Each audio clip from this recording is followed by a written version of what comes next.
E aí, pessoal, aqui é o Elias, professor de História de vocês. Estamos aqui para dar continuidade à nossa discussão sobre a crise da Europa lá no século XVII, né? A gente já veio falando aí sobre o processo de guerra, né? As guerras entre a Espanha e a Holanda. Também falamos sobre a União Ibérica, né? Que foi justamente a união das coroas aí entre Espanha e Portugal.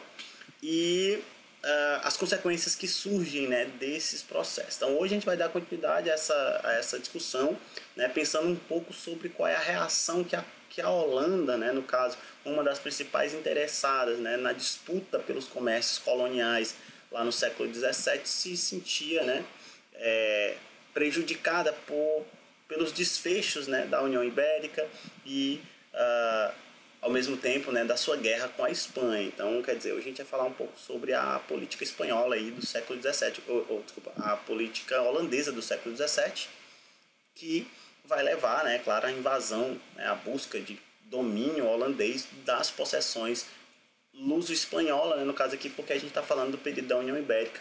E aí a Holanda vai buscar participar dessa economia colonial por meio da força.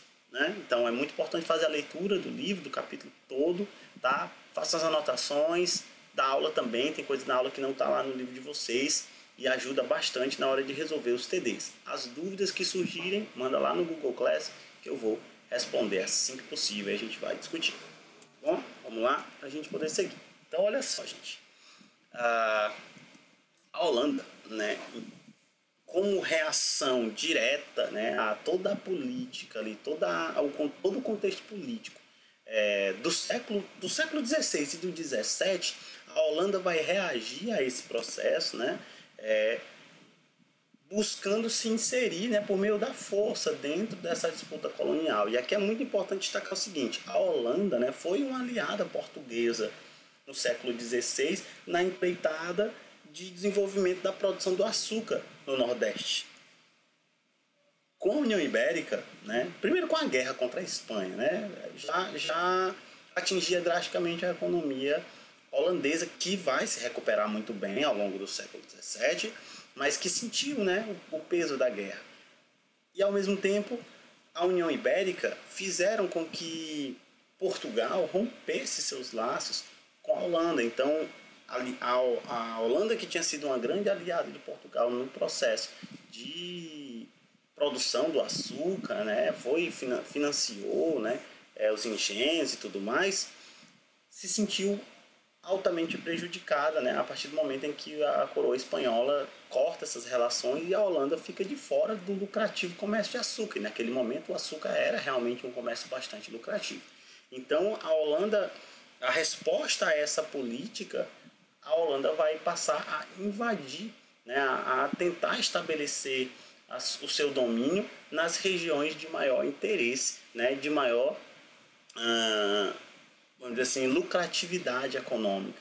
Né, e é justamente isso que a Holanda vai, quando ela resolve invadir territórios na Ásia, na África e também na América. Então, basicamente, os principais alvos atacados pelos holandeses eram basicamente os centros produtores ou fornecedores de especiarias, no caso lá nas Índias, né? Então Portugal vai ter uma série de feitorias na região da Ásia, de onde vinham a maior parte das especiarias, e Portugal possuía um monopólio realmente grande do comércio de especiarias das Índias. Então são esses centros, né, de fornecedores de especiarias, que era altamente lucrativo no comércio europeu.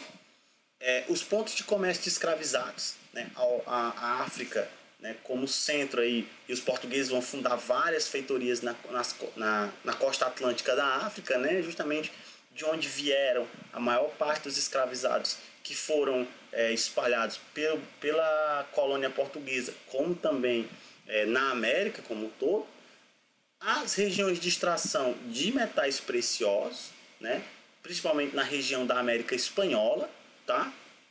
E, claro, a região produtora de açúcar, no caso o Nordeste da colônia portuguesa. Então veja, a Holanda, estando, entre aspas, né, a política luso-espanhola, né, do período ali da União Ibérica, de exclusão da Holanda desse processo internacional e desse comércio internacional, leva a Holanda a se impor, né, de certa forma, por meio da força, invadindo esses locais. Então, a Companhia das Índias Ocidentais, né, que era, então, a companhia responsável pela comercialização, principalmente aqui na região atlântica, foi quem financiou, né, por exemplo, a invasão do Nordeste. E o Nordeste brasileiro, né, a região, principalmente a região de Salvador e Pernambuco, era a região maior produtora de açúcar, né, de cana-de-açúcar, e maior exportadora de açúcar da América. Então, você vai ter uma tentativa de invasão em 1624, né?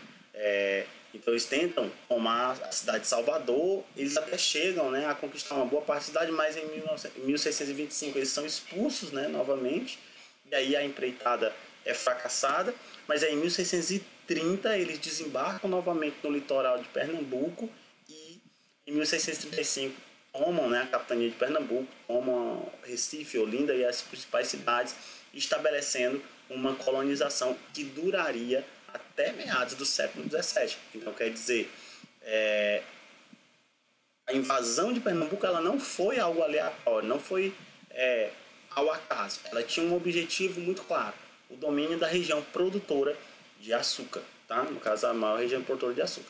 Na África, pessoal, a Holanda, né, conquistou a costa da Angola, Benguela e São Jorge da Mina, que eram assim, uma das principais regiões fornecedoras, né, vamos dizer assim, de escravizados. Então, os portugueses, uma boa parte dos escravizados que eram traficados pelos portugueses vinham dessas regiões, e a Holanda vai lá e se apropria dessas regiões e passa a dominar uma boa parte do comércio negreiro, tá? Do tráfico negreiro, que também naquele momento era um dos negócios mais lucrativos. Inclusive esse foi um dos fatores, né, da adoção da própria mão de obra escravizada africana, né, justamente porque o tráfico negreiro ele gerou lucros gigantescos, né? Então, enquanto ele gerava lucro, dificilmente se questionou a sua desumanidade.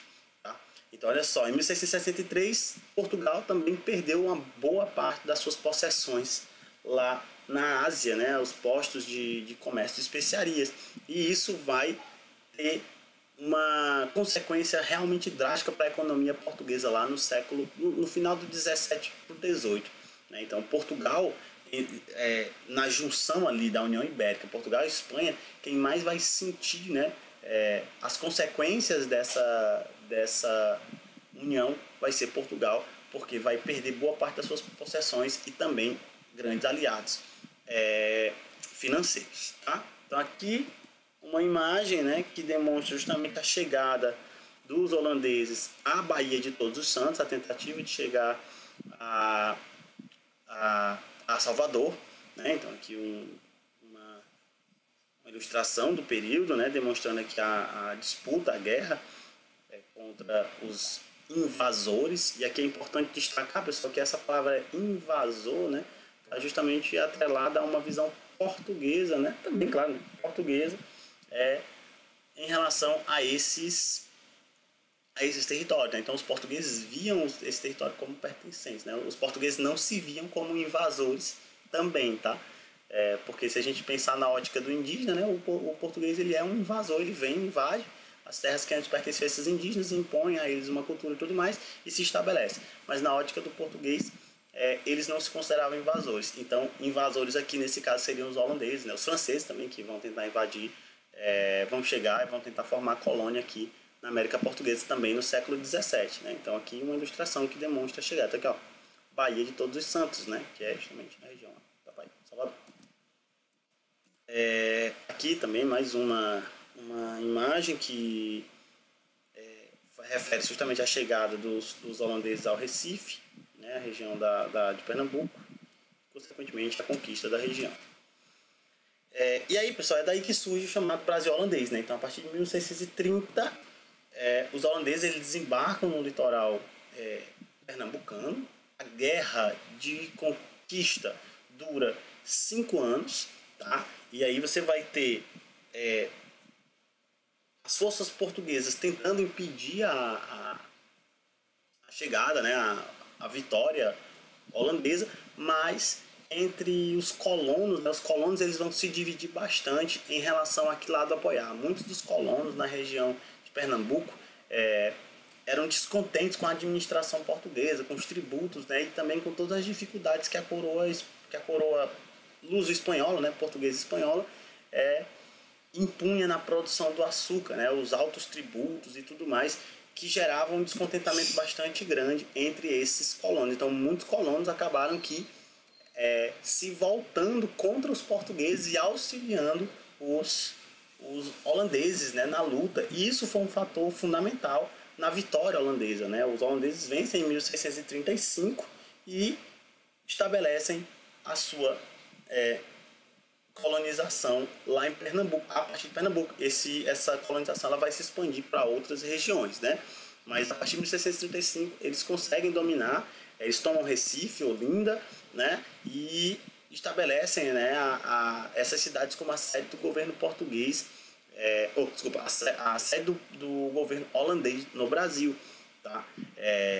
Os holandeses tiveram auxílio, né, como eu falei, de vários, tanto de indígenas como também de senhores, né? Um dos maiores exemplos dessa virada aí, né, assim, de lado, vamos dizer, é o Domingos Fernandes Calabar, né, que ele era um proprietário que enfim, né, era português, né, de origem portuguesa, e ele se volta, né, contra os portugueses durante essa guerra, porque os holandeses, né, prometiam muito mais condições favoráveis, né, à produção, ao enriquecimento, e aí ele vai se voltar, e ele também descontente com a política portuguesa de tributação e tudo mais, vai se voltar contra os portugueses. E aí ele acaba morrendo também, né, na guerra. Ele é capturado, ele é emboscado, capturado, ele é considerado um traidor pelos portugueses, condenado à forca e depois ao esquartejamento, né, que é a separação do corpo em vários pedaços. E ainda hoje até tempo atrás ele era visto, né, meramente como um traidor. Hoje é que se pensa, né, a figura do Calabar de outra forma, né, que não necessariamente a de traidor, mas alguém que lutou por interesses próprios, né.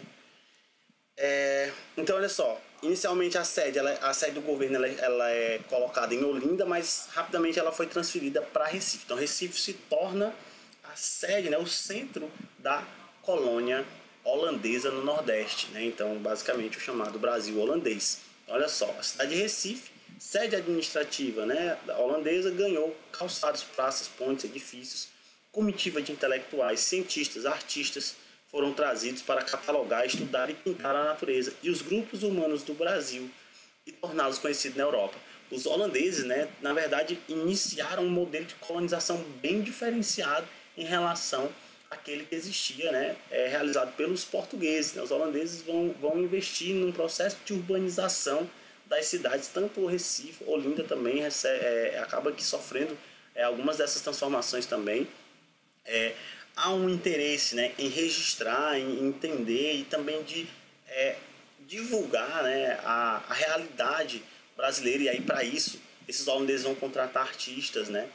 Você vai ter dois assim, são vários, né? Dois aqui destacam, são o Albert Eekhout, né, que é um pintor, e o Frans Post, né, que vão fazer uma série de registros desse período, né, da paisagem, da realidade ali, social, vamos dizer assim, né, se é que dá para falar de registrar a realidade, mas vão pintar aquilo que eles percebiam, aquilo que eles viam naquele momento, né? Então, quer dizer, Recife tem uma mudança, né, bastante evidente a partir dessa colonização holandesa, tá? Os holandeses, né, em sua história, vamos botar assim ali, né, principalmente do século XVI em diante, são marcados por um avanço bastante grande do protestantismo. Então, os holandeses acabam que trazendo a tolerância religiosa também como um elemento presente na sua administração, né?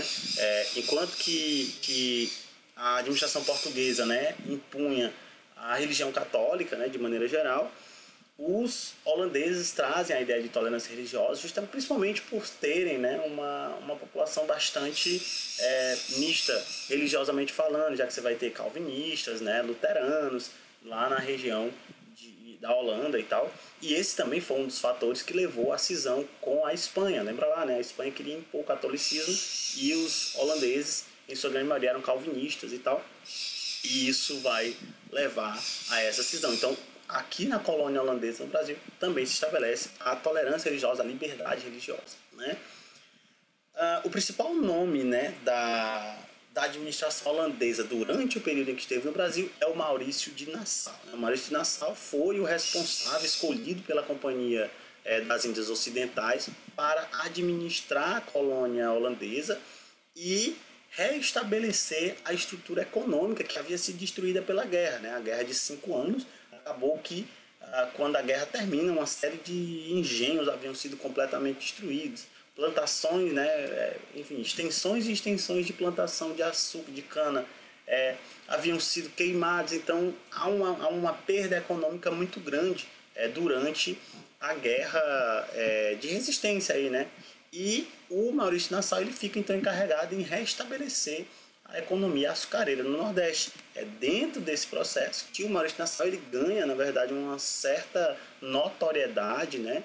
E a sua relação tanto com os fazendeiros locais, né? Quer dizer, portugueses, ou no caso brasileiros, e também com os que vinham da Holanda, ela vai se dar de uma forma bastante positiva. Então ele vai fazendo alianças com esses senhores, ele vai conceder empréstimos a longos prazos, né, justamente para a reformulação dos engenhos, para a compra de novas máquinas, para, enfim, investimento em mão de obra. E aí vai, então quer dizer, ele vai buscando dar condições para que essa economia do açúcar ela voltasse a crescer e se estabelecer como uma das maiores, que era o que ela era antes da guerra, né? E aí ele procura também, claro, né, na medida do possível, administrar essa colônia e manter essa colônia sob domínio holandês. Ele só vai deixar o posto lá em 1644 por uma série de atritos que ele vai ter com a Companhia das Índias Ocidentais, e aí isso vai levar o retorno do Maurício de Nassau para a Holanda e, posteriormente, a expulsão dos holandeses do Brasil, tá? Então tá aqui, ó. Aqui algumas imagens, aqui, ó, só para a gente poder conhecer alguns dos fortes, né, que são fundados pelos holandeses durante esse período aí, tá? Então a gente tem aqui, ó, né, a região aqui de Pernambuco e tal, essas regiões aqui tudo são regiões dominadas pelos holandeses, né, que vão fundar esses fortes. Até em Fortaleza, aqui, ó, em 1637 é criado o Forte de Schonenborg, né, que é o forte holandês, que por muito tempo, né, levou a discussão aí se Fortaleza tinha sido fundada pelos holandeses ou se tinha sido fundada pelos portugueses e tal. Então, quer dizer, então você vai ter vários pontos, né, em que os holandeses eles vão estabelecer ali algum posto, né, de colonização, tá? Basicamente em todo o Nordeste.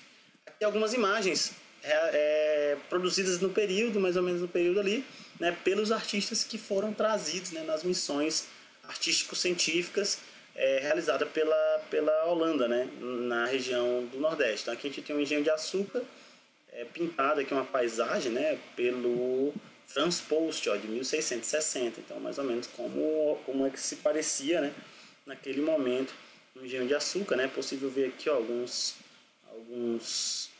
escravizados trabalhando, aqui as máquinas, ó, de moer, né, o engenho, como era chamada, a casa de engenho. Aqui a casa grande, ó, dá para ver a casa grande no alto aqui, né, com a vista aberta para a região de trabalho. Aqui provavelmente uma senzala. Então tá aí o que seria o engenho de açúcar lá no Nordeste holandês. Aqui mais uma do Frans Post, ó, o carro de bois, né? Ele é muito atento à questão das paisagens, né? Então ele representou bastante bem as paisagens da região ali de Pernambuco durante aí o século XVI, ou 17, 1638. Ó, o carro de bois, né?